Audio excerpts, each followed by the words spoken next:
Hello everyone, welcome to Physics is Fun once again.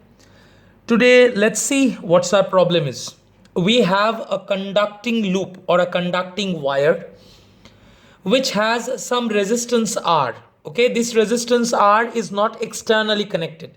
This is the resistance of this conducting loop or conducting wire. You have placed this conducting wire in a magnetic field B equal to B naught e to the power minus T by tau. So it's a time varying magnetic field which is exponentially decreasing with increasing time. Okay. So if you plot B against T graph, it looks like this. So when the value of T is 0, B is having a maximum value which is B0. And with the progression of time, it is gradually decreasing. And when T becomes infinity, then the value of B shall become 0. So the time axis is an asymptote to this curve.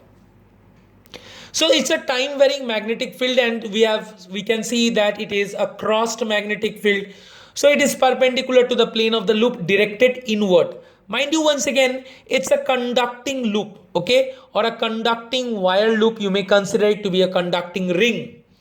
Now when you place it in this magnetic field, then because of this time varying magnetic field, the magnetic flux linked with this loop shall vary. And with the variation of magnetic flux linked with this loop, there will be an induced EMF produced. That induced EMF will lead to flow of induced current in this coil or in this loop. And due to resistance, finite resistance of this conducting loop, some heat energy will be produced.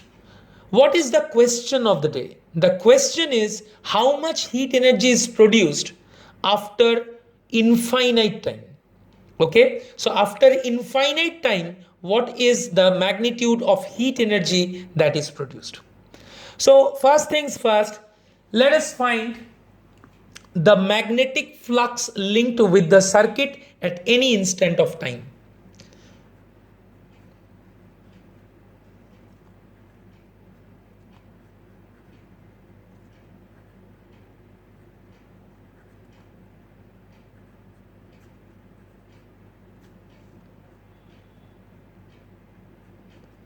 At an instant of time,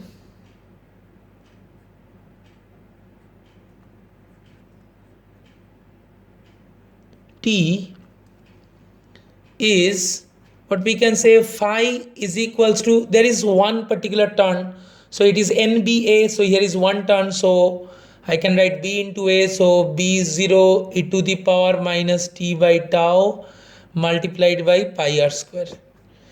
So once you know the magnetic flux linked with the coil, which is a function of time, you can find out the induced EMF. So therefore EMF induced in the loop is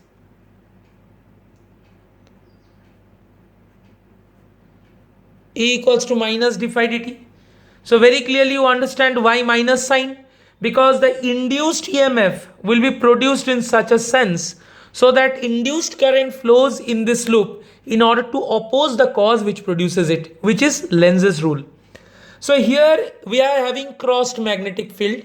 So magnetic field lines are passing perpendicular to the plane of the loop, directed inside the plane of paper. Okay, so it is going in this direction. Now as time progresses, magnetic field decreases, magnetic flux decreases, and owing to that the EMF is induced and induced current flows. It will flow in such a way so that it opposes the cause which produces it. Now why is the induced current flowing? Induced current is flowing because magnetic flux linked with this loop is decreasing. So current has to flow in such a way so that the magnetic flux linked with the loop is increased. Okay, so with time the magnetic field is decreasing, so number of cross that you get inside is getting less. Okay, so current must flow in such a way so that the number of cross increases.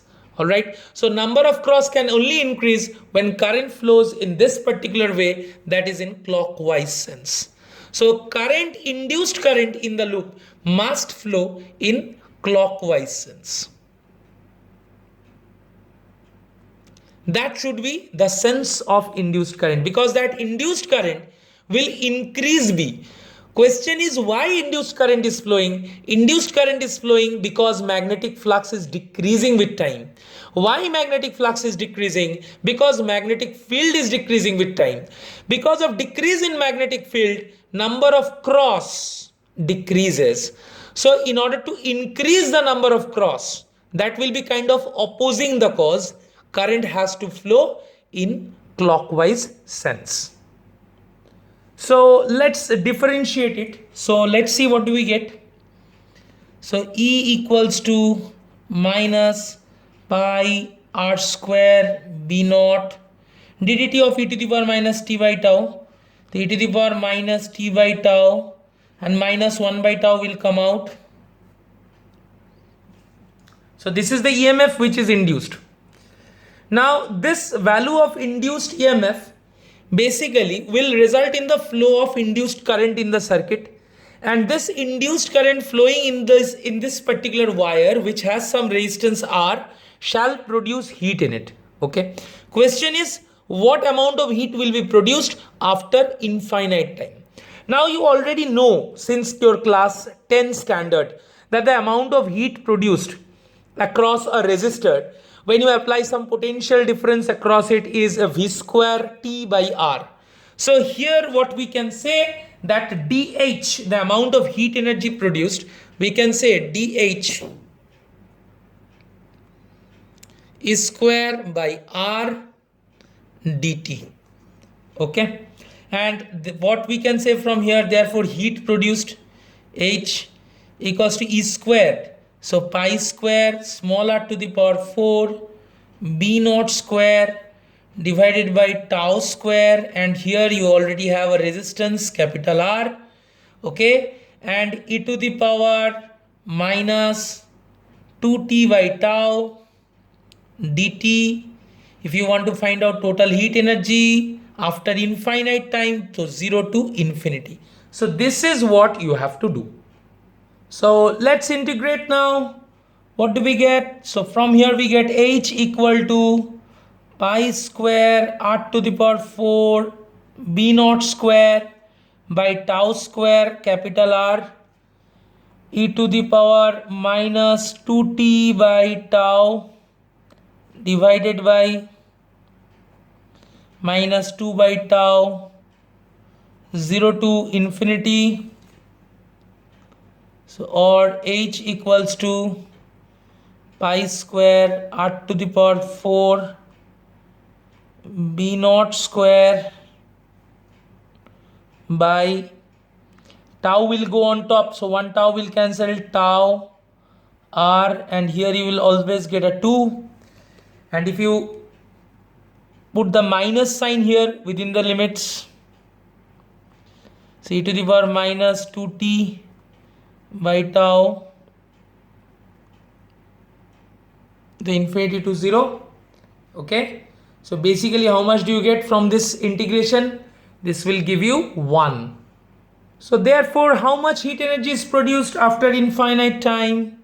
So it implies capital H equal to pi square r to the power 4 b naught square divided by 2 tau capital R. Okay, so this is the amount of heat energy which is produced in this conducting loop after infinite time. So I hope this problem was useful to you. It helped to clear some very basic fundamental concepts of electromagnetic induction. Okay, so once again, if I summarize the main concept behind it, whenever you have a time varying magnetic field, magnetic flux linked with this loop changes with time. So EMF will be induced according to Faraday's law, and that EMF will result in the flow of induced current in such a sense so that it opposes the cause which produces it. Now here you see B0 e to the power minus t by tau. So magnetic field is decreasing with time. So when magnetic field decreases with time, the number of cross decreases with time. Okay, so number of cross decreases with time basically refers to the fact that induced current will try to oppose this decrease in flux. So it will flow in such a sense so that the magnetic flux linked with the circuit basically increases. Okay, so it has a goal of increasing the flux, while because of time varying magnetic field, the magnetic flux linked with the circular coil is decreasing. So current has to flow in clockwise sense, as you can see, and only then the thumb will point downward. Anti-clockwise, thumbs up; clockwise, thumbs down, right? So in the goal of increasing this cross, current has to flow in clockwise sense in order to obey Lenz's rule. And the broader significance of Lenz's rule, as you know, is energy conservation principle. So basically, this event stops the cumulative breakdown process. So that way, you found out this EMF, and once you know EMF, you can directly find out the amount of heat energy which is produced is E squared by R dt, and this is your final result. So that pretty much sums up today's discussion. See you once again next time with another interesting problem. Till then, take care. Goodbye.